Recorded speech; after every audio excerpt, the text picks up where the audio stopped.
नमस्कार, मैं हूं अभिषेक प्रकाश। आज मैं आपको ऐसे शख्स से मिलवाने जा रहा हूं जो किसी परिचय के मोहताज नहीं है। ये हैं gangs of Wasseypur fame Satyakam Anand ji, और आपसे हम उनको रूबरू करवाते हैं। सबसे पहले तो नमस्कार सबको। मेरा नाम सत्यकाम आनंद है और मैं बिहार के आरा का रहने वाला हूँ। एक शिक्षक परिवार से हूँ और आर्टिस्ट हूँ। रंगमंच शुरू हुआ आरा से ही। आरा से दौर शुरू होते होते दिल्ली तक गया। दिल्ली के बाद फिर मुंबई में है। मुंबई में फ़िल्म की और मेरी एक पहचान है। इस गेटअप में शायद थोड़ा पहचानने में मुश्किल होगा, लेकिन गैंग्स ऑफ वासेपुर में एक कैरेक्टर है जेपी सिंह। बेटा तुमसे ना हो पाएगा, तो आप पहचान जाएंगे वो बेटा मैं ही। बेटा तुमसे ना हो पाएगा, हमें तुम्हारे लक्षण बिल्कुल ठीक नहीं लग रहे। तुमसे ना हो पाएगा। छोटे शहर से मुंबई तक का सफ़र जो होता है वो कैसा रहा? देखिए, मुझे मालूम चल चुका था, क्योंकि हम जब आरा से जाना था मुझे, तो उसके पहले से ही घर से प्रॉब्लम हो गई थी। घर वालों ने चाहा कि नहीं जाऊं मैं, और तो नहीं जाऊं और जाना था, तो स्थिति वैसी आ गई थी कि सब कुछ मेरे हाथ में आ गया था। तो उसकी इन्फॉर्मेशन, चूँकि हम पढ़े लिखे परिवार से हैं, इसलिए मैं बार बार बोल भी रहा था पढ़ाई की बहुत महत्व है। तो मुझे वहाँ से रास्ता निकालना पड़ा। तो मुझे जाने से पहले पता था कि जाने के बाद क्या क्या अच्छी चीज़ें होती हैं और क्या क्या बुरी चीज़ें होती हैं। तो थोड़ी सी कम प्रॉब्लम्स झेलना पड़ा मुझे। एक मतलब जब छोटे शहर का मतलब कोई आर्टिस्ट वगैरह जब मुंबई जाता तो उसको क्या क्या प्रॉब्लम फेस करना पड़ता है? देखिए, फेस करने में व्यवहारिक तो बहुत सारी चीज़ें फेस करने की पड़ेगा। आपका नया शहर है, आपको कहाँ मिलेगा नहीं मिलेगा, बट सब कुछ है। बट कोई भी इंसान किसी भी शहर में जाएगा तो उसके लिए तो होगा ही होगा। लेकिन स्पेशली सिनेमा के बारे में बात करें तो मैं उन लोगों से बिल्कुल ये कहना चाहूँगा, जो भी जा रहा है, जिस प्रदेश से भी जा रहा हो, मुंबई में हम अगर जा रहे हैं हिंदी सिनेमा के लिए, तो हमको हिंदी बोलना पड़ेगा। हिंदी मतलब हमारा जो एक्सेंट होता है, ठीक है, तो वो बहुत ज़रूरी है। अगर बिहार से हम लोग जाते हैं, जो सबसे टेक्निकल प्रॉब्लम होता है, बिहार से जाते हैं तो हम जब मुंह खोलते हैं तो हमारे बातों में बिहारीपन आता है। कोई राजस्थान से जाता है तो राजस्थानीपन आता है। अब बचपन से लेके 25 साल तक जो भाषा बोल रहे हैं वो कैसे छूटेगा? नहीं छूटेगा, चाहे वो बिहार से हो चाहे किसी प्रदेश का हो। लेकिन जब आप मुंबई में जाते हैं तो इस बात का एहसास नहीं होता उस आर्टिस्ट को, और वो जाता है और जैसे ही मुंह खोलता है तो उसके मुंह से बिहारी निकलता है, राजस्थानी निकलता है।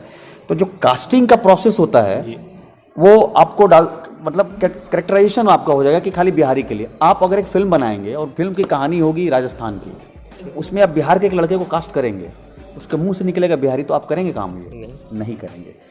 ये प्रॉब्लम जो सबसे बड़ी प्रॉब्लम होती है, तो मैं यही कहूँगा जिनको पता ही नहीं चलता कि जो लोग भी जाएंगे यहाँ से, बिहार से जो भी जा रहे हैं, चाहे किसी प्रदेश से, स्पेशली बिहार से हैं तो हम लोग बिहार की बात करें, इस पे काम करना बहुत ज़रूरी है। क्योंकि आपका जो उच्चारण जिस तरह से निकलेगा, जो आपका एक्सेंट बोलते हैं हम लोग उसको, वो जो कान में सुनाई देगा, उसी प्रदेश का आपको कैरेक्टर मिलेगा।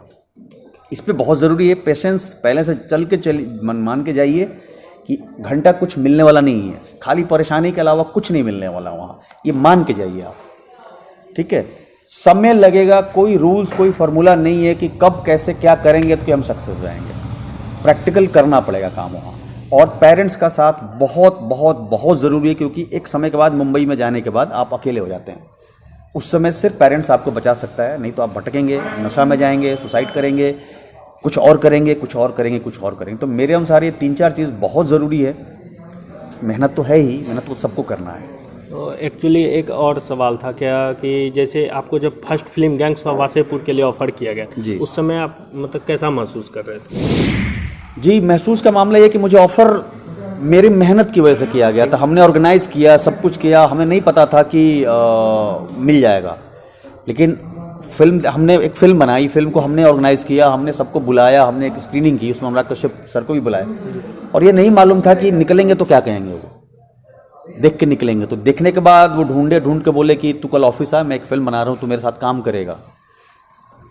वो फील मैं नहीं बता पाऊँगा, मतलब एक्सप्रेस कैसे मैं एक्सप्रेस कर सकता हूँ, जिसके लिए जिस आदमी के ऑफिस में मैं 4 साल तक जाता रहा, आज तक मुलाकात नहीं हुई, और वो कह रहा है कि तू एक फिल्म बना रहा हूँ झारखंड। और उनका बड़ा अलग तरीका है, अक्सर के कहने का तरीका अजीब सा है। मैं एक फिल्म बना रहा हूँ, करेगा, हाँ झारखंड बेस्ट फिल्म है, करेगा तू करेगा।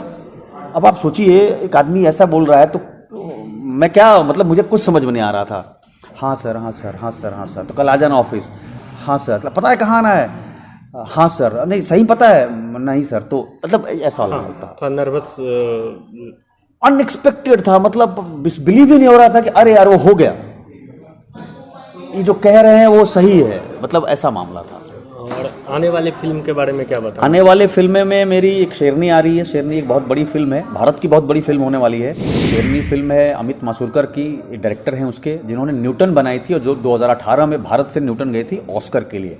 उनकी दूसरी फिल्म है ये शेरनी, जो बहुत बड़ी फिल्म है और बड़ा कैनवास है और सब्जेक्ट भी बहुत ही प्यारा है। मैं डिस्क्लोज नहीं कर पाऊँगा अभी। और विद्या बालन लीड कर रही है इसमें, मैं सेकंड लीड कर रहा हूँ। फिल्म कंप्लीट हो चुकी है, इसको थिएटर में ही रिलीज़ करना है क्योंकि शूटिंग पॉइंट ऑफ व्यू से बड़े बड़े शॉट्स लिए गए हैं जो मोबाइल पे नहीं दिखेगा। उसके बाद में शाहरुख खान प्रोडक्शन की एक फिल्म है धमाका जिसका नाम है। ये जो मुजफ्फरपुर में महिला सुधारगृह जो कांड हुआ था ब्रजेश ठाकुर वाला, जी, उस पर बेस्ट पूरी कहानी है ये। उसकी शूटिंग होनी बाकी है। एक फिल्म है खोरी, ये राम गोपाल वर्मा साहब के एसोसिएट रह चुके हैं सुजात भाई, उन्होंने शूट की है, वो भी कंप्लीट हो चुकी, साइंस फिक्शन फिल्म है। उसके बाद एक फिल्म है लव ऑल, जो बैडमिंटन बेस्ड फिल्म है जिसमें के मेनन और मैं लीड में हम लोग हैं। तो ये तो कंप्लीट है। एक मैं फिल्म कर रहा हूँ हॉलैंड की फिल्म कर रहा हूँ, हॉलैंड प्रोडक्शन है। एक मैं जर्मनी की फिल्म करने वाला हूँ।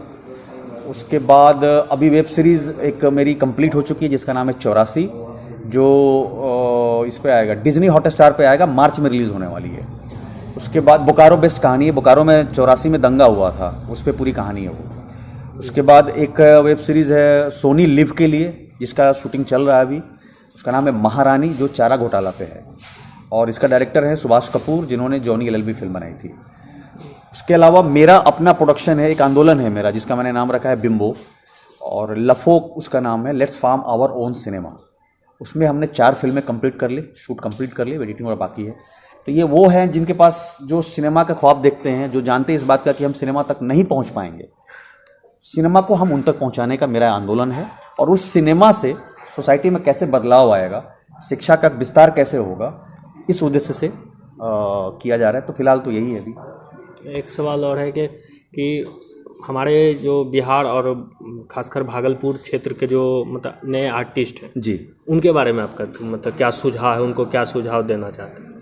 सुझाव मैं यही दूंगा कि सपने देखिए, सपने देखना बहुत ज़रूरी है। जो सपना नहीं देखता है वो मुझे लगता है कि क्राइम करता है वो, क्योंकि एक मनुष्य है जिसको ईश्वर ने ये गुण दिया है कि भाई आप सपना देख सकते हैं। सपना सबको देखना चाहिए और सपना देखने के बाद जो चाहत आ रहा है मन में, कम से कम खुद से 5 से 10 बार तो क्रॉस चेक करना चाहिए कि वाकई में हम बनना चाहते हैं, वही हम बनना चाहते हैं।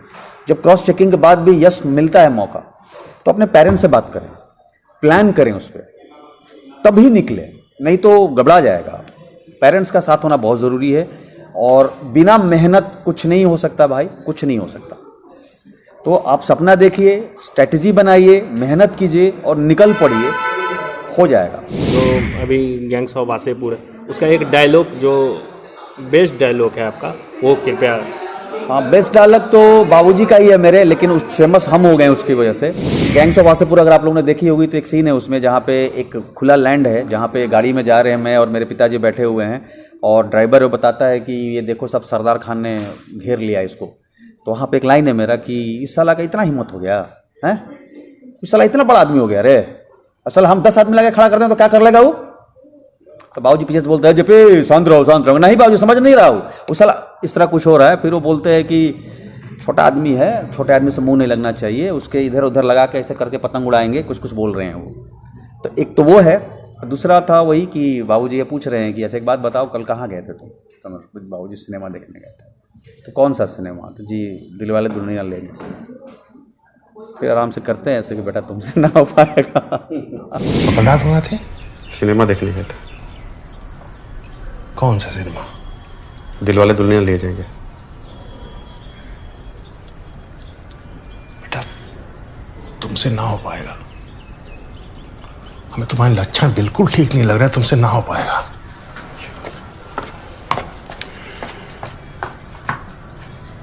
निष्पक्ष न्यूज़ पूरी टीम को thank you so much, thank you so much. Thank you sir.